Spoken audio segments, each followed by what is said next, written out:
What's going on, everybody? Welcome to the Just a Set conversation as we share episode 56 with former big leaguer and current broadcaster Will Middlebrooks. Rangers fans might recall Will from his 1 year with Texas, but Red Sox fans probably know him best. He helped the Red Sox win a World Series. He came up with the Red Sox in the early part of last decade, and he's just a guy who I really enjoyed getting to know during our brief intersection with the Rangers.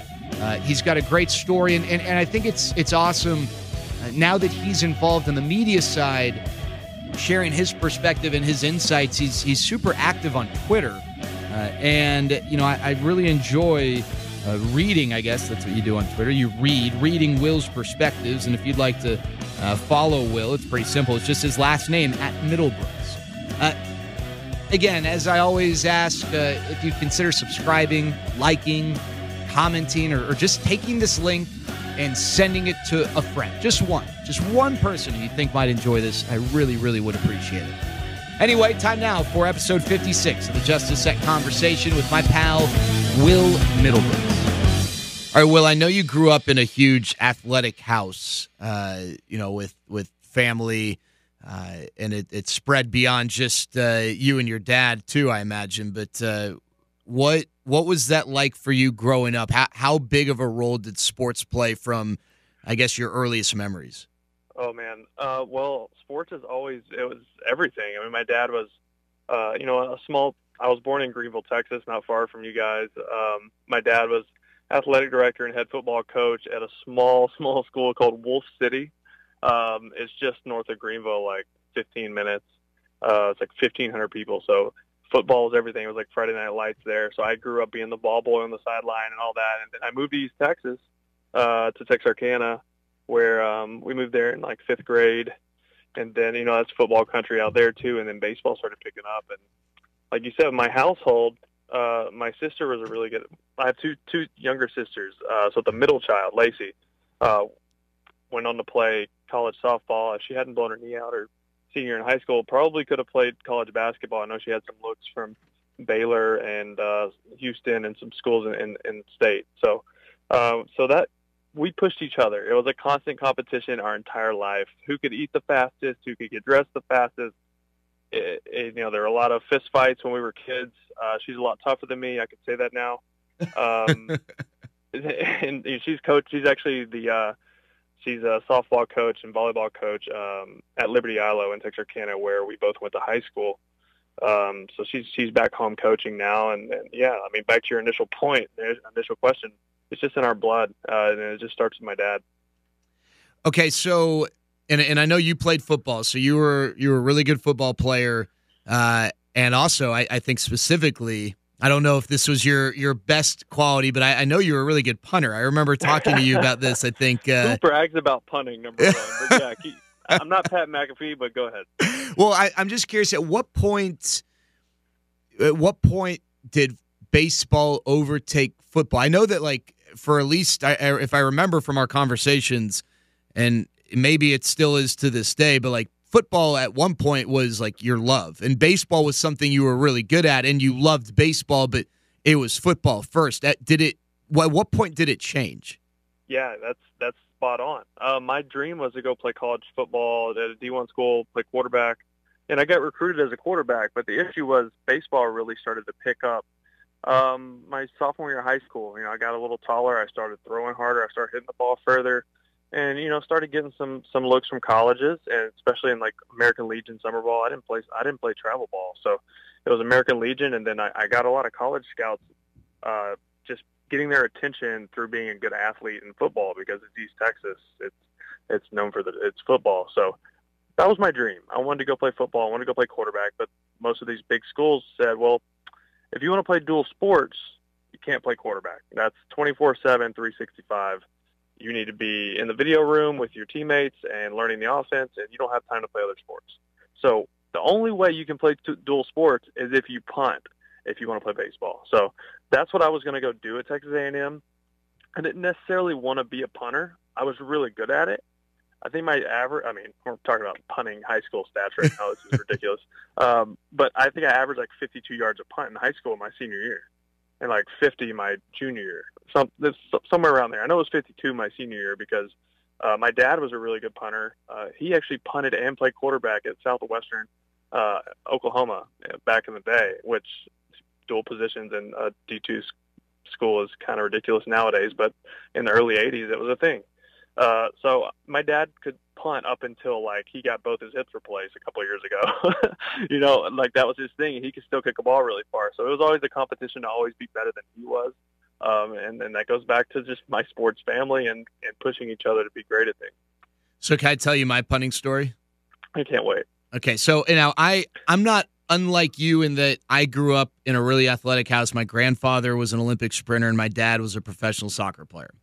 And my brothers were really good high school athletes, but you've seen me, you know me. I'm the tallest in the family, so you can imagine where their athletic careers went. So I grew up. I love soccer. I never really played soccer after like fifth grade because I played football, basketball, and baseball. Well, I like to joke with my dad, the real sports. But I punted in seventh grade, and I don't know why I was the punter. But the first game of the season, I have to be the only one who can claim this. But my first punt went like 60 yards because it probably bounced about 30 yards. I mean, it wasn't a good punt, but it's seventh grade football. Half the kids can't, they're not trying to catch the punt and they just let it roll. So I had a 60-yard punt, and then my very next punt went straight up in the air and bounced backwards. I had a 60-yard punt and a negative 15-yard punt in the same game. Hey, a 40-yard average in a game is great. And that's what I said. I mean, I think like you put them together, it's not bad. So now, okay, you committed to A&M, right? Correct. Okay, and so the plan there was to punt and play baseball. It wouldn't have been to do anything else football-wise. Like, could you have played a different position, perhaps? I mean, I got recruited by Division I schools to play quarterback. Right, but if you were doing the two sports. Right, correct. I don't think they were going to allow it. Got it. And with school, too. I mean, you got to think, like, I still got to go to class. And that was another thing that was important in my household. Both my parents and my dad was a coach. He was a teacher, and my mom was a teacher as well. So education was a big deal in my house. It was straight A's or don't come home and until you have straight A's. So getting my education and all that was going to be very important as well. So I don't think I would have had near enough of time I needed to be a quarterback at a Division I school. Was it a tough, I guess, would it have been a tougher decision if you could have played quarterback? The fact that you were only going to punt, did that make it easier to go pro out of high school and not go to college? Or what was that decision process like in your mind? Yeah, that definitely played into it, but I think the biggest thing was, so I grew up, obviously, I was a diehard Rangers fan growing up because I was 45 minutes away. My next door neighbor and best friend, they had season tickets on the third base side, so I could go watch games as much as I wanted with them.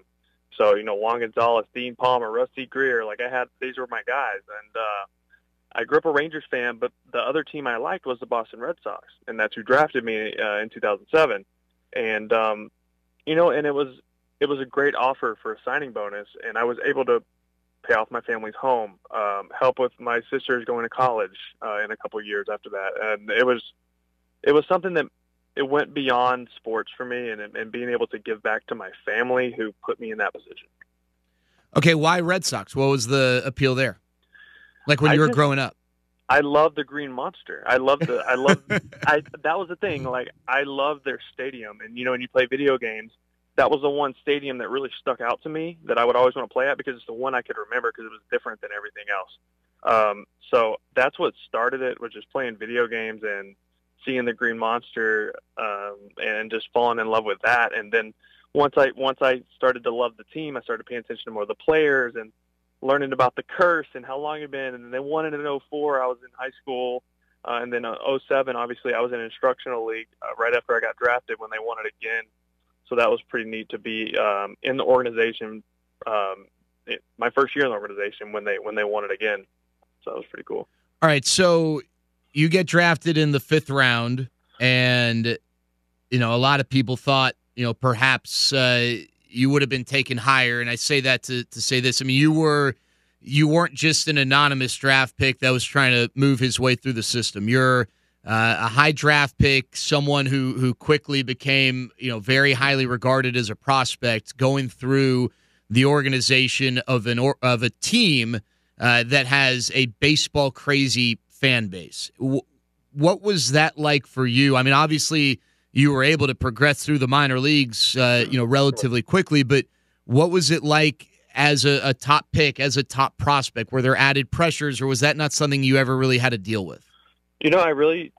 When I was playing, I really didn't think much about that. But now, stepping away from the game and looking back, there definitely was pressure. Nothing was – so high school, everything my whole life through high school, I was the best at everything. That's just how most guys that get drafted and go into play, that's how they were in their hometowns and other sports. They're just good athletes. And I got to pro ball, and I'm coming from small town East Texas, and I'm playing with some of the best athletes in the world who've been playing travel ball, who've been playing in other countries. And it was eye-opening for me because I got beat down the first couple 2 or 3 years. It was an adjustment for me, and I didn't know how to fail. I think that was the biggest thing for me was learning how not to hit 400 every year, learning how to get beat. Someone be better than you in a bat, strike you out, make you look silly, and figuring out how to learn from that to grow as a player. In the first couple of years in the minor leagues, I didn't know how to do that, and it ate me alive. So it's interesting.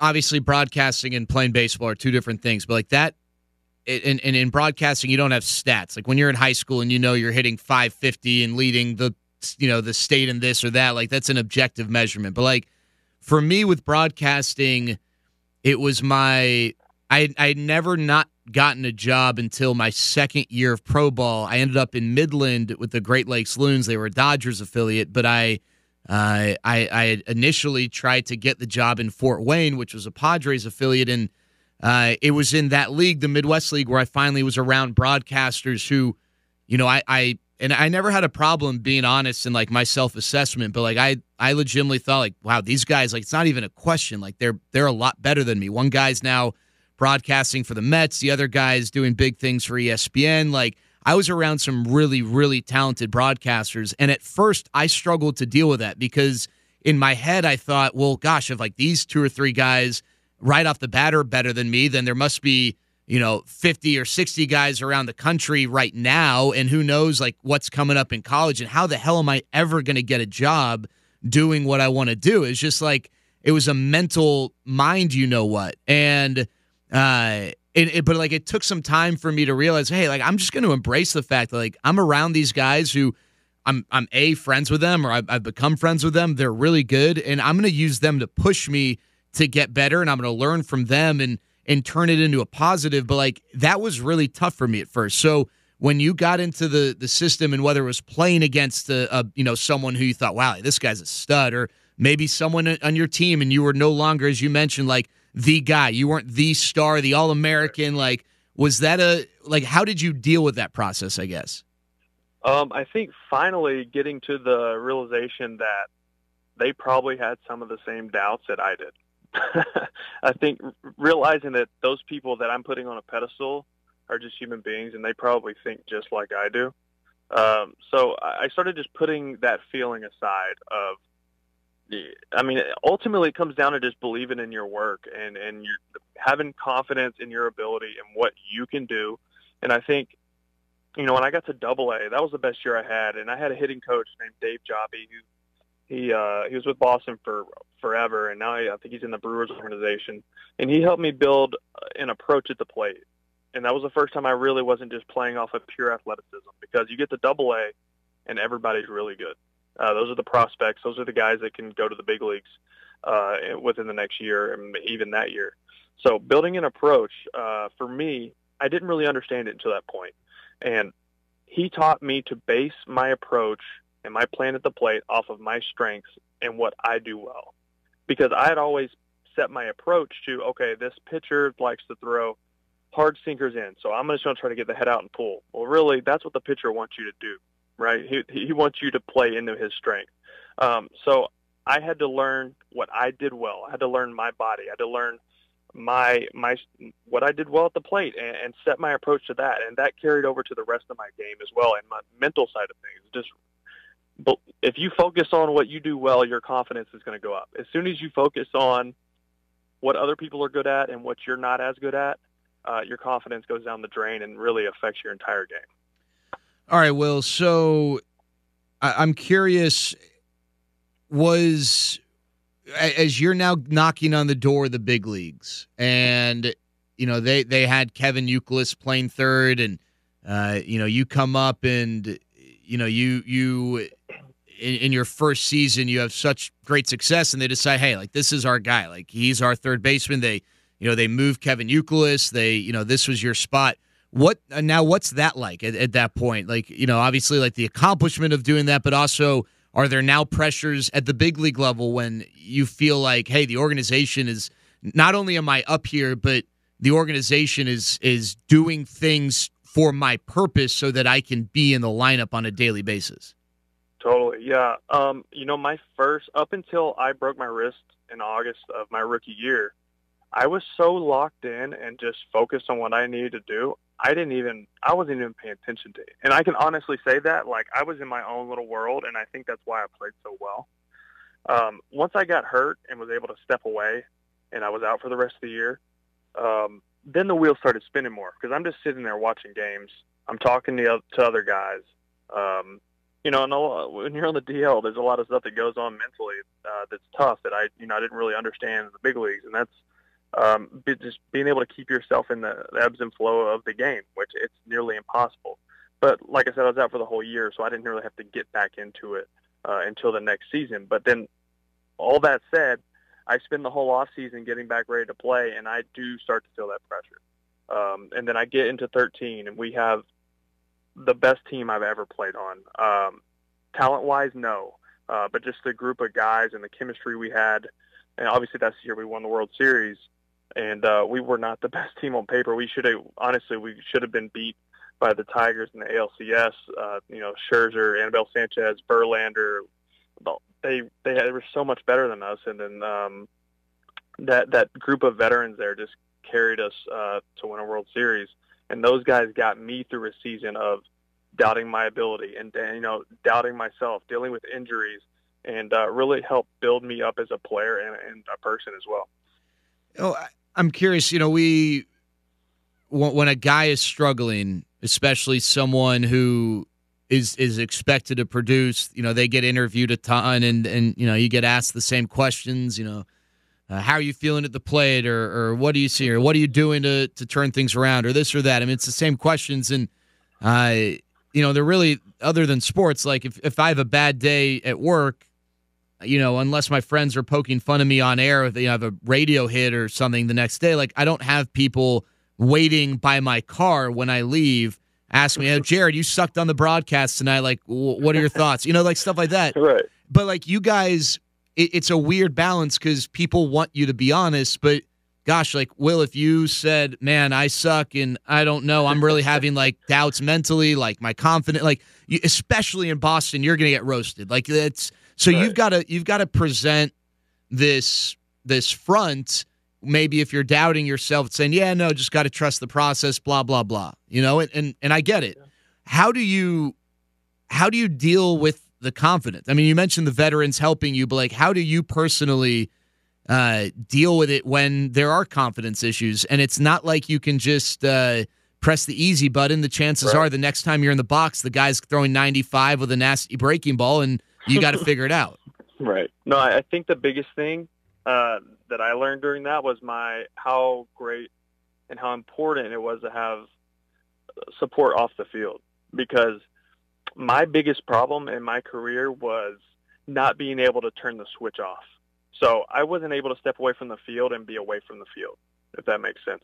I go home, I take my bats home with me. I'm on an iPad or, watching pictures of that, watching at bats that night, watching the pitcher for the next day, all up until I go to sleep. And then I'll wake up and I'm watching the pitcher, and it was just an overload of information. And if you're not having good at bats, you're just overloading your mind with breaking down yourself and not really building yourself up, which you need to do in Major League Baseball to be successful.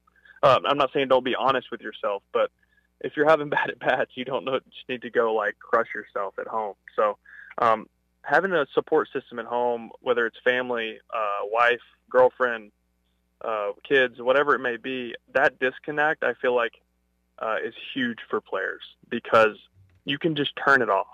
And I couldn't do that till later in my career.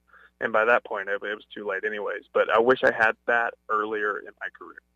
All right, so you mentioned the World Series. That's like everyone's dream. You're in the backyard. You're dreaming of throwing the winning pass in the Super Bowl or winning a World Series. You're not necessarily dreaming of hitting a home run in game 96 of the season. Whatever in July. Not that there's nothing. Not there's anything wrong with doing that at the big league level. But what was that? I mean, I don't know. Years removed from it now. We're not quite a decade removed, but we're several years removed. Like, what are the things that still stick out? Was it everything you dreamt it would be? Like, I don't know. What are your takeaways from it? It was everything and more. I mean, like I said before, the group of guys I was with made it even more special because, we got together in spring training and there was an instant bond, and we made this pact of like, no matter what, we're going to do whatever it takes and we're going to find a way to win this. And then in April that year, we had the Boston Marathon bombings right down the street from the stadium, right at the end of a game. And we went on the road while they were looking for the guys who did it, and got back and went to see survivors in hospitals, visited with families who lost loved ones. And it just really hit home because we had a lot of friends and family walking that way after the game to go to the finish line to see that. And it could have been any of our families and friends that were in the middle of that bombing. And it's Boston. It's a special place when it comes to sports in general, especially Red Sox baseball. And we felt a responsibility to give them a distraction and play good baseball and give them something to lean on after such a tragic event in the city. And we put that on our shoulders, and it was extra incentive to play well every single day. And I really think that was the X factor for our season. Big Papi's speech. What, I mean, like, I don't know. What are your memories of that? That's a pretty iconic moment, especially when you consider it. Yeah. It really had very little to do with baseball. It was one of those, it was perfect. What it was. It was absolutely perfect for the situation. It was perfect for the city and what was going on at the time. And I think it was what a lot of people needed. That game it was the first game back home after the Marathon bombings. We went on a road trip. We went to Cleveland. And then, it was just so emotional because I remember warming up before the game, before the ceremony, and people were just like literally in tears in the stands, and it didn't feel like a baseball game. It was weird. And then Papi's speech caught everyone obviously, off guard because, we know how he speaks on a regular basis in the clubhouse, but not on a microphone in front of 60,000 people. And it was just, honestly, I don't even know how to explain it other than it was perfect timing. Everything about it was perfect. All right. Now, as your career progressed, as a lot of players do, and maybe people realize it, maybe they don't, but you dealt with injuries, and the numbers started to go down, and I know that, gosh, there's such a spotlight on, like we talked about earlier, in no other world other than sports do people really check regularly to keep tabs on your performance, and they don't even know who you are. They just watch you on TV. But what was it like when you started to struggle at the big league level while also, trying to improve, but also dealing with injuries? Like, it's hard enough to just get better as a big leaguer, but I imagine it's incredibly difficult when you're also weaving your way in and out of injuries and bumps and dings along the way. Yeah, I think so. The hardest part for me was, we started this conversation about me being a football guy and my mentality and just how I was raised.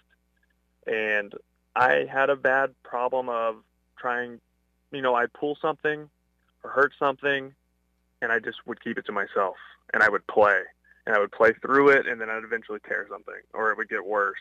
And it helped me a lot in my career, but it also hurt me a lot, especially in the second half of it.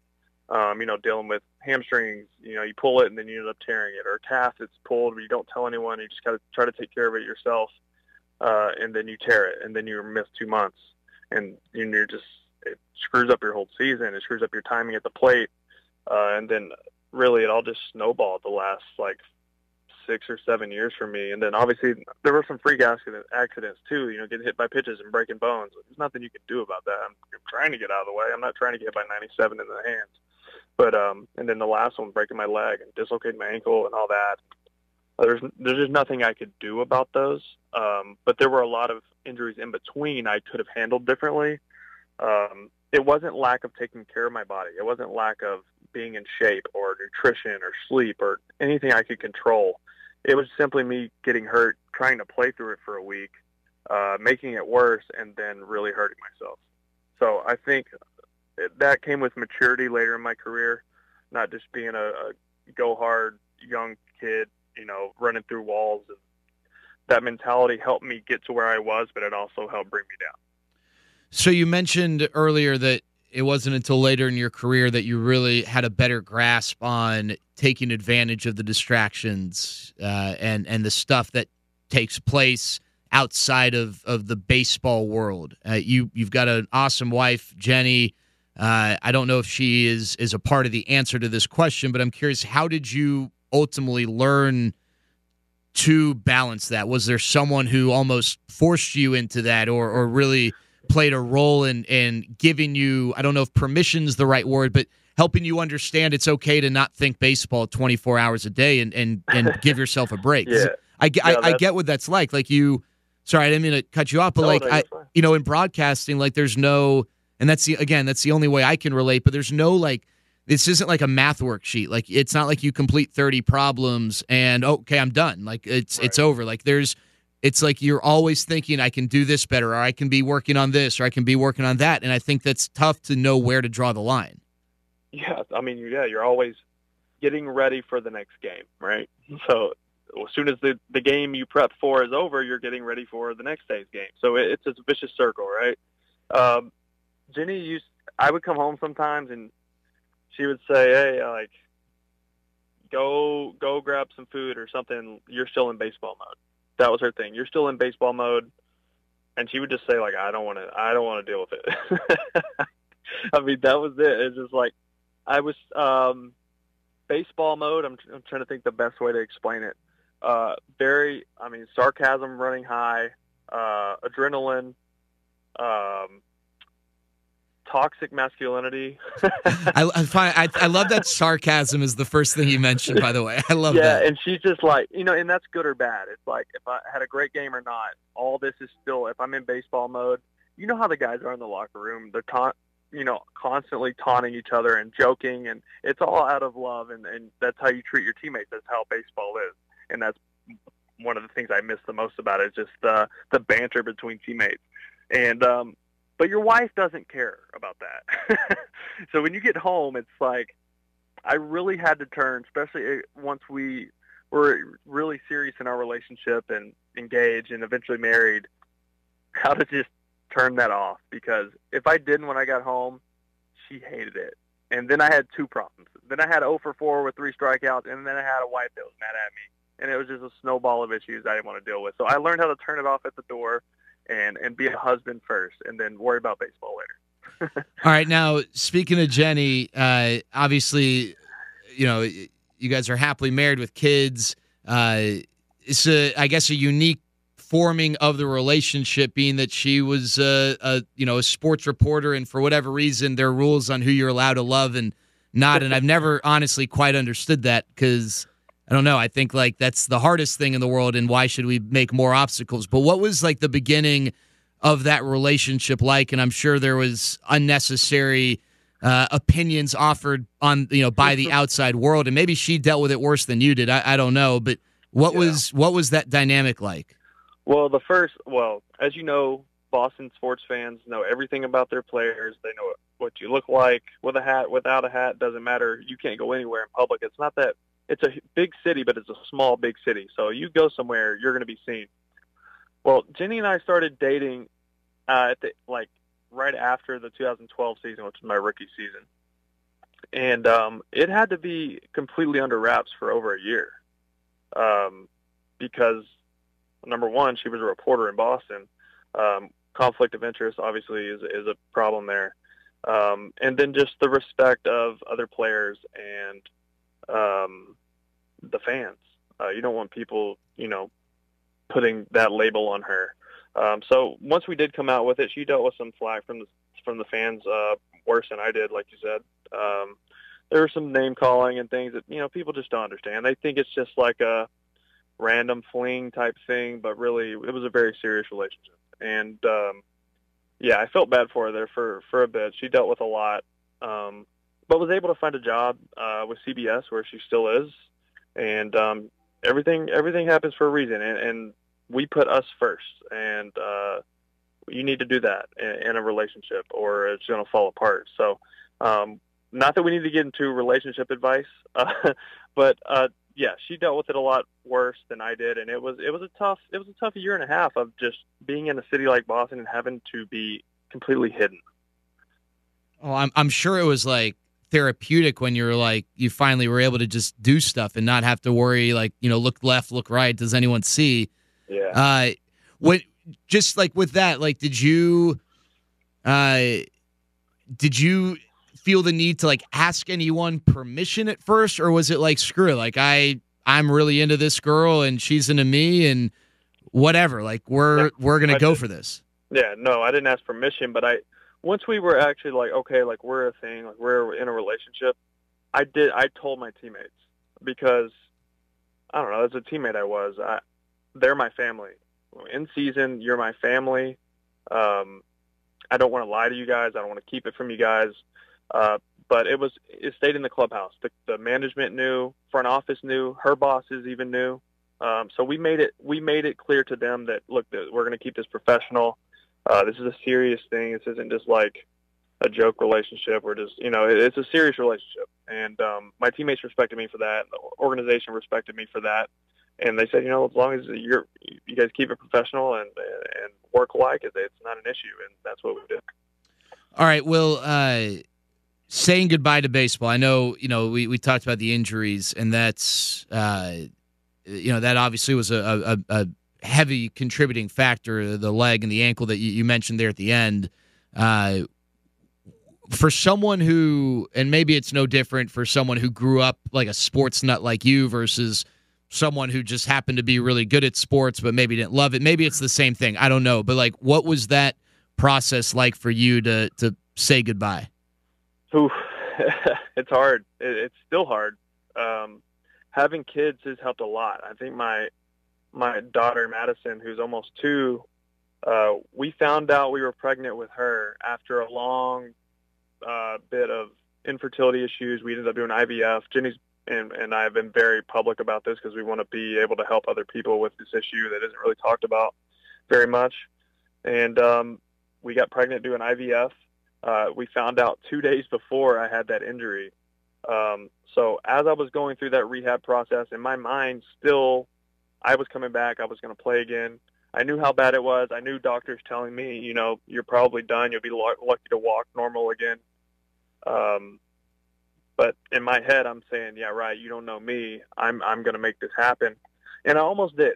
I really almost did. It was a tough decision because I got back to where, can I walk normal? Most of the time, if you don't know that I have a little hitch in there, you won't know. But I could jog. I just couldn't put it in that last gear to sprint and first step quickness, agility types, changing direction, and playing third base, or even playing first base, be able to run the bases. You need to be able to do that when you're playing at the highest level, and whether it's AAA or Major League Baseball. So it was tough to pull the plug on it, man. But like I said, we had our daughter in October of 2018,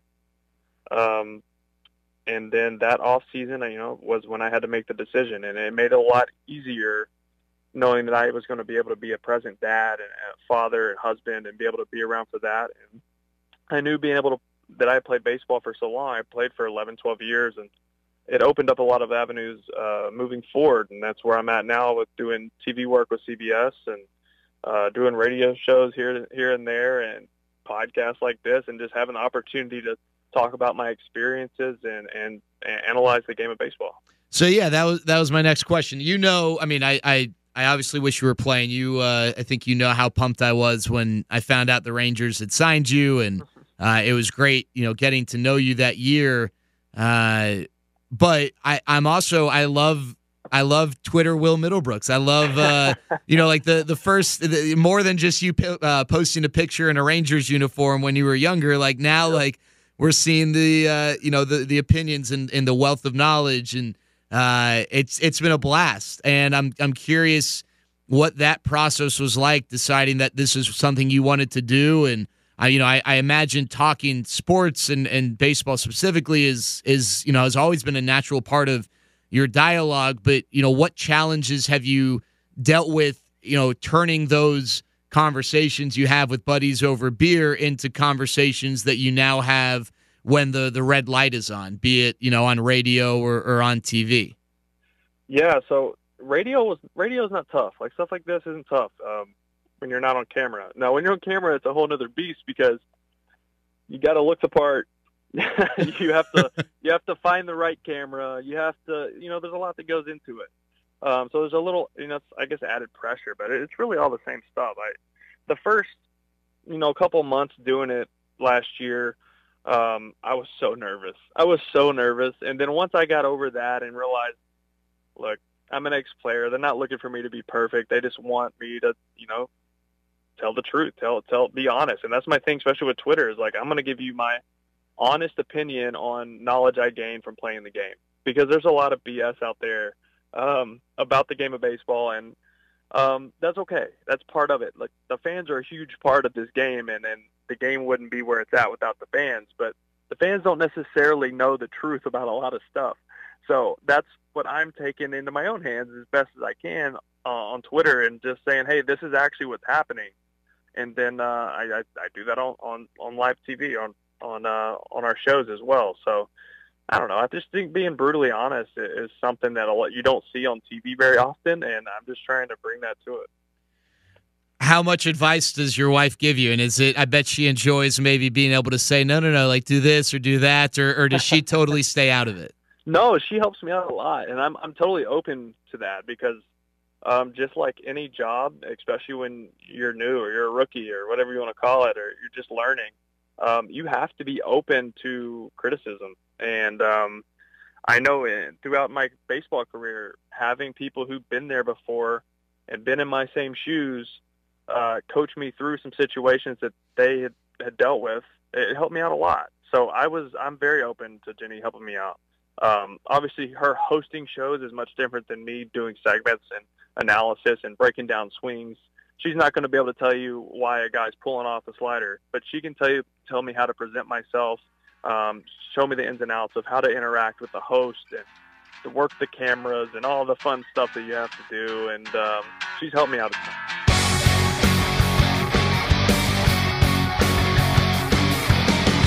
Well, there you go. Episode 56 of the Just a Sec Conversation. I really appreciate Will's candor, and hearing him share his story was really, really compelling, and hopefully you enjoyed it as well. Again, as I asked at the beginning, and as I ask always at the end, I'd really appreciate if you like this, give the thumbs up, maybe comment, subscribe to the channel. Got all sorts of content for you on this channel. Hopefully, you're able to browse and find some stuff you like, constantly trying to add to it, or just take this link and send it to a friend. Would really, really appreciate it. That's it for Just a Sec Conversation, episode 56. More to come. Until then, stay safe, be healthy. Talk to you later.